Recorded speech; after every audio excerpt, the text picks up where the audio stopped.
Hi hello ಎಲ್ಲರಿಗೂ ನಮಸ್ಕಾರ. Welcome to my YouTube channel ಕನ್ನಡತಿಯ ಕಥಾಸುದೆ. ನಾನು ನಿಮ್ಮ ರೂಪ ಕನ್ನಡತೆ. ಕತೆ ಇಷ್ಟ ಆಗಿದ್ದರೆ ದಯಮಾಡಿ ಸಬ್ಸ್ಕ್ರೈಬ್ ಮಾಡಿ, ಲೈಕ್ ಮಾಡಿ, ಕಮೆಂಟ್ ಮಾಡಿ, ಶೇರ್ ಮಾಡಿ. ಮಾಂಗಲ್ಯದಿಂದ ನಂಟಾದರೂ ಭಾಗ 53. ಮೈಥಿಲಿ ವಸಿಷ್ಠನ ಕೂರಿಸಿಕೊಂಡು ತಾಳ್ಮೆಯಿಂದ ಬುದ್ಧಿ ಹೇಳುತ್ತಿದ್ದಳು.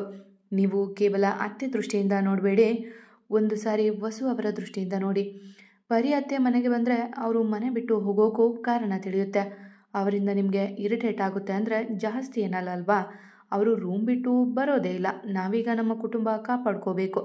ನನ್ನ ಯೋಚನೆ ಪ್ರಕಾರ ನಮ್ಮೆಲ್ಲರ ಮೇಲೆ ಅಟ್ಯಾಕ್ ಮಾಡಿರೋ ಅವರು ಪರಿ ಅತ್ತೆಯನ್ನು ಬಿಡಲ್ಲ. ಅವರು ದೂರ ಇದ್ದು ಅಟ್ಯಾಕ್ ಆದರೆ ನಮ್ಮಿಂದಾನೇ ಅನ್ನೋ ನೋವಿರುತ್ತೆ. ಅದಲ್ಲದೆ ವೈಶು ಹುಟ್ಟಿನಿಂದ ಅಮ್ಮನ ಜೊತೆ ಇದ್ದವಳು.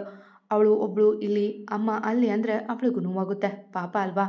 ಒಂದ್ಸರಿ ನೀವೇ ಸೋತು ನೋಡಿ, ಆಗ ಮನೆಯಲ್ಲಿ ಎಷ್ಟು ಖುಷಿ ಇರುತ್ತೆ ಅಂತ. ಒಂದು ನಿರ್ಧಾರ ಪೂರ್ತಿ ಮನೆ ಖುಷಿ ತರುತ್ತೆ ಅಂದರೆ ಅದರಿಂದ ನಮಗೂ ಕೆಟ್ಟದಾದರೂ ಒಪ್ಕೋಬೇಕಲ್ವಾ? ಅಷ್ಟಕ್ಕೂ ನಾವೇನು ದಿನಪೂರ್ತಿ ಮನೆಯಲ್ಲಿ ಇರಲ್ಲ ಅಲ್ವಾ? ಬೆಳಗ್ಗೆ ಹೋದರೆ ಬರೋದು ರಾತ್ರಿ. ಪ್ಲೀಸ್ ರೀ, ನಾನು ಹೇಳಿದ್ದು ಒಮ್ಮೆ ಯೋಚನೆ ಮಾಡಿ. ಇದರಿಂದ ನಷ್ಟ ಏನಿಲ್ಲ, ಎಲ್ಲ ಲಾಭನೇ. ಆದರೂ ಮಾಡಿದ್ರು ಅಂತ ನಾವು ಹಠ ಸಾಧಿಸಿದ್ರೆ ಅವರು ನಮಗೂ ಯಾವುದೇ ವ್ಯತ್ಯಾಸ ಇಲ್ಲ ಎಂದು ಅವನ ಮುಖ ನೋಡಿದಳು. ಅವನ ಉತ್ತರಕ್ಕಾಗಿ ಕಾದಳು.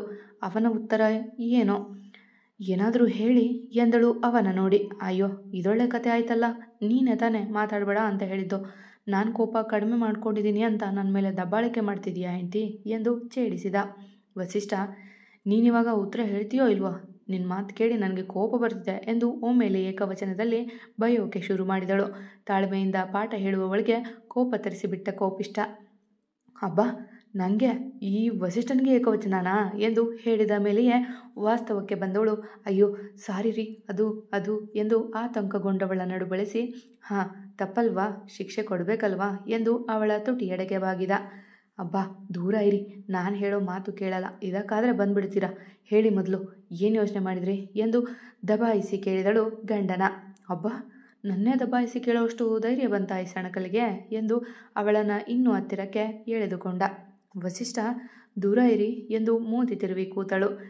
ಈಗ ನಿನಗೆ ಉತ್ತರ ಬೇಕಲ್ವಾ ಎಂದು ಕೇಳಿದ ತಟ್ಟನೆ ಮುಖ ನೋಡಿ ಹೌದು ಎಂದು ತಲೆ ಆಡಿಸಿದಳು.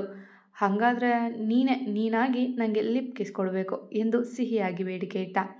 ರೀ ಎಂದು ಕಣ್ಣು ಕಿರಿದು ಮಾಡಲು ಅವನ ಕೆನ್ನೆಗೆ ಮೇಲೆ ತುಟಿ ಒತ್ತಿದವ, ಬೇಗ ಕೊಟ್ಟರೆ ಬೇಗ ಉತ್ತರ ಸಿಗುತ್ತೆ ಎಂದ. ಮತ್ತೇನು ಯೋಚನೆ ಮಾಡದೆ ತಟ್ಟನ ಅವನ ತುಟಿಗೆ ತುಟಿ ಸೇರಿಸಿದಳು. ಅವಳ ದಿಢೀರ್ ನಡೆಗೆ ಆಶ್ಚರ್ಯ ಆದರೂ ಅವಳ ತುಟಿಗಳ ಮಕರಂದ ಹೀರಿದ.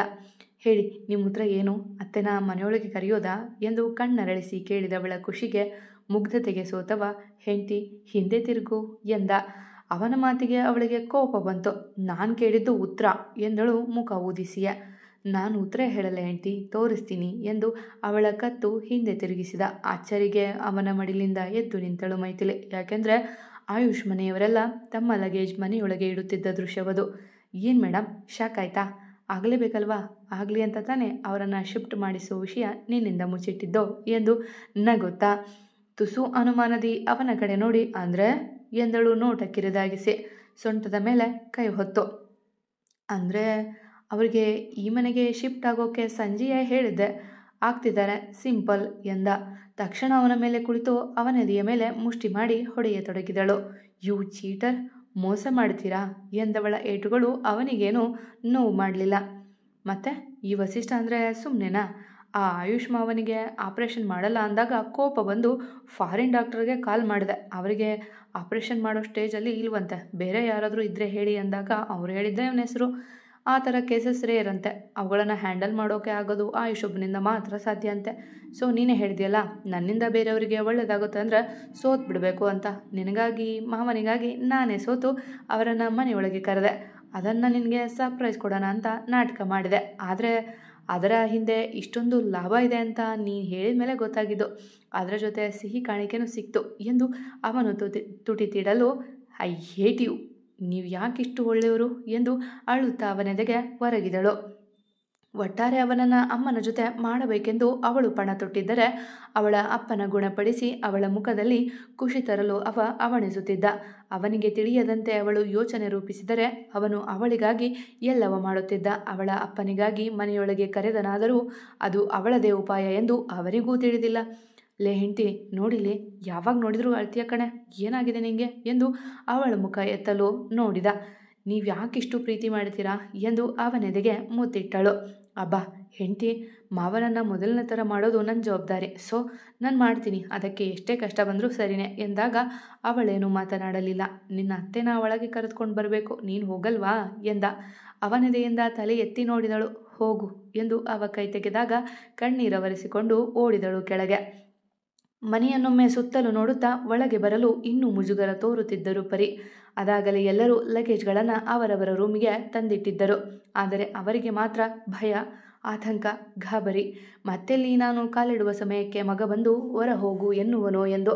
ಬಾಪರಿ ಎಂದು ವಸು ಪ್ರೀತಿಯಿಂದ ಕರೆಯಲು ತಮ್ಮ ಬಲಗಾಲು ತೆಗೆದು ಒಳಗಿಡಲು ತಯಾರಾದರು. ನಿಲ್ಲಿ ಅತ್ತೆ, ಅಲ್ಲಿ ನಿಲ್ಲಿ ಎಂದು ಮೆಟ್ಟಿಲಿಳಿದು ಓಡಿ ಬಂದಳು ಮೈಥಿಲಿ. ಯಾಕಮ್ಮ ಮೈಥಿಲಿ ಎಂದು ವಸು ಗಾಬರಿಯಿಂದ ಕೇಳಲು, ಹಿರಿಯಜ್ಜಿ ಎಂದು ಓಡಿ ಹೋಗಿ ಆರತಿ ತಟ್ಟೆ ತಂದಳು. ಎಲ್ಲರ ಕಣ್ಣು ತುಂಬಿತು. ನಿಮ್ಮನೆಗೆ ನಿಮ್ಮ ವೆಲ್ಕಮ್ ಅತ್ತೆ ಎಂದಳು ಖುಷಿಯಲ್ಲಿ. ತಲೆ ಆಡಿಸಿ ಬಲಗಾಲಿಟ್ಟು ಒಳಗೆ ಬಂದರು. ಒಮ್ಮೆ ಹಾಲ್ನಲ್ಲಿ ನಿಂತು ಪೂರ್ತಿ ಮನೆ ನೋಡಿದರು. ಅತ್ಯಂತ ದುಬಾರಿ ವಸ್ತುಗಳ ಬಳಸಿ ಮಾಡಿಸಿದ್ದ ಮನೆಯದು. ಆಗ ಅವರ ಕಣ್ಣಿಗೆ ಬಿದ್ದ ಮೇಲೆ ನಿಂತು ತಮ್ಮನ್ನೇ ನೋಡುತ್ತಿದ್ದ ಮಗ. ಅವನೇನಂದುಕೊಳ್ಳುವನೋ ಎಂದು ಚಿಂತೆ ಮಾಡುವಾಗ ಹೆಂಡತಿ, ಈ ಮನೆ ಕಟ್ಟೋಕೆ ಅವರೇ ಸ್ಫೂರ್ತಿ ಅಲ್ವಾ, ಇಷ್ಟು ದೊಡ್ಡ ಮನೆ ಇರೋದಕ್ಕೆ ಅಲ್ವಾ ನಮ್ಮನ್ನು ಬಿಟ್ಟು ಹೋಗಿದ್ದು, ಅದಕ್ಕೆ ನಾನಿದನ್ನು ಕಟ್ಟಿದ್ದು, ಒಳಗೆ ಬಂದು ಇರೋಷ್ಟು ದಿನ ಅಸೂಯೆ ಪಡಲಿ ಅಂತ ಪರ್ಮಿಷನ್ ಕೊಟ್ಟೆ ಅಂತ ಹೇಳು, ಹಾಗೆ ನನ್ನದೊಂದು ಗ್ಲಾಸ್ ಹಾಲು ಎಂದು ಬೇಕೆಂದೇ ಚುಚ್ಚಿ ತನ್ನ ಕೋಣೆ ಸೇರಿದ. ಅತ್ತೆ ನೀವು ನೊಂದ್ಕೋ ಎಂದು ಮೈಥಿಲಿ ಮಾತನಾಡುವ ಮುನ್ನವೇ, ಪರವಾಗಿಲ್ಲ ಮಗಳೇ, ಅವನಿಗೆ ಹಾಲು ತೆಗೆದುಕೊಂಡು ಹೋಗು ಎಂದು ಅಳುತ್ತಾ ತಮ್ಮ ಕೋಣೆ ಸೇರಿದರು. ಇರಿ ಮಾಡ್ತೀನಿ ನಿಮಗೆ ಎಂದು ಬಿಸಿ ಹಾಲು ತೆಗೆದುಕೊಂಡು ಗಂಡನ ಅರಸಿ ನಡೆದಳು. ವಾವ್ ಹೆಂಡ್ತಿ ಅಂದರೆ ಹೆಂಡ್ತಿ, ಹಾಲು ಕೈಲಾಕೆ ಇಟ್ಕೊಂಡಿದ್ಯಾ, ಕೊಡು ಎಂದು ಅವಳ ಕೈಯಿಂದ ತೆಗೆದುಕೊಂಡ ಅವನನ್ನೇ ದಿಟ್ಟಿಸಿದಳು. ಅವ ಹೆದರಲಾರ.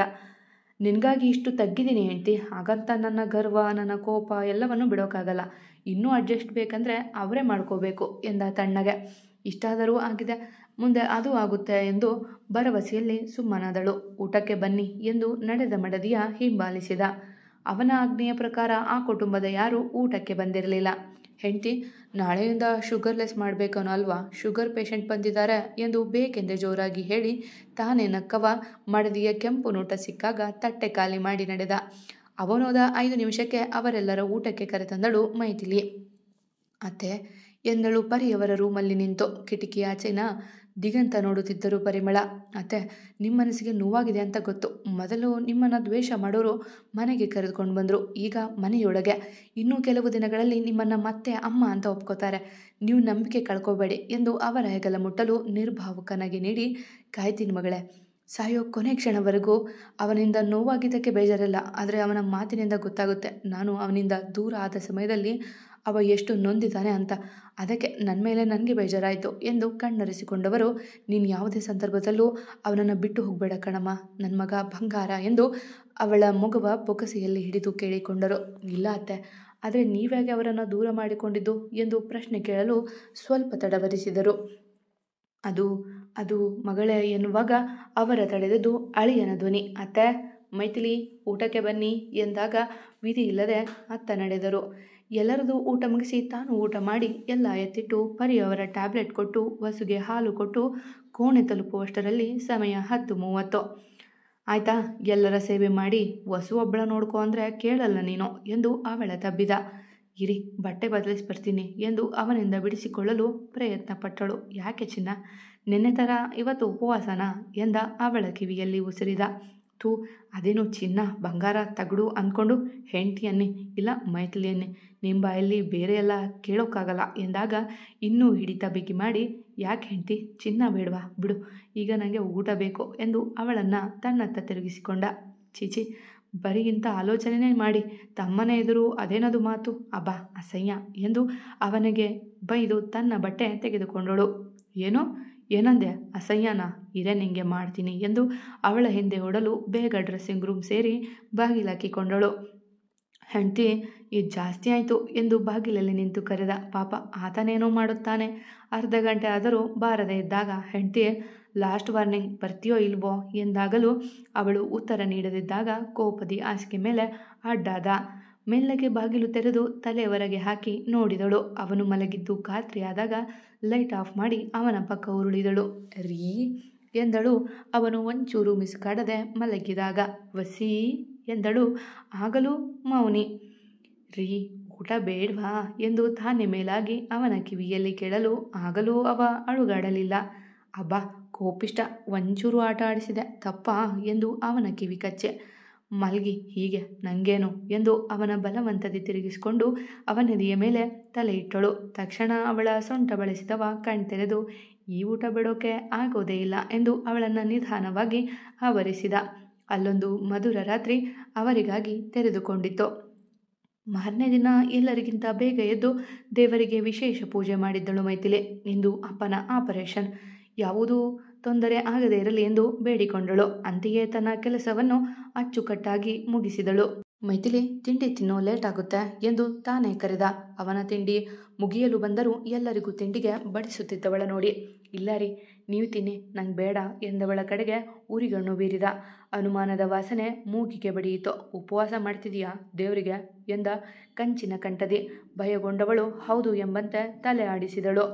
ಮಾವನ ಆಪರೇಷನ್ ಮುಗಿದ ಮೇಲೆ ನೀನೇನಾದರೂ ತಲೆ ತಿರುಗಿ ಬಿದ್ದು ಅಲ್ಲೇ ಅಡ್ಮಿಟ್ ಮಾಡಿದರೆ ನಿಜ ಹೇಳ್ತೀನಿ ತಗೊಂಡೋಗಿ ಲಾರಿ ಕೆಳಗೆ ಬಿಸಾಡ್ತೀನಿ ನಾನ್ಸೆನ್ಸ್ ಎಂದು ಗದರಿ ಎದ್ದು ನಡೆದ.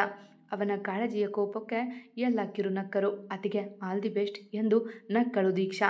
ಬಾಬಿ ದಾದ ಎಲ್ಲ ನೋಡ್ಕೋತಾನೆ ಡೋಂಟ್ ವರಿ ಎಂದಳು ವೈಶಿಷ್ಟ್ಯ.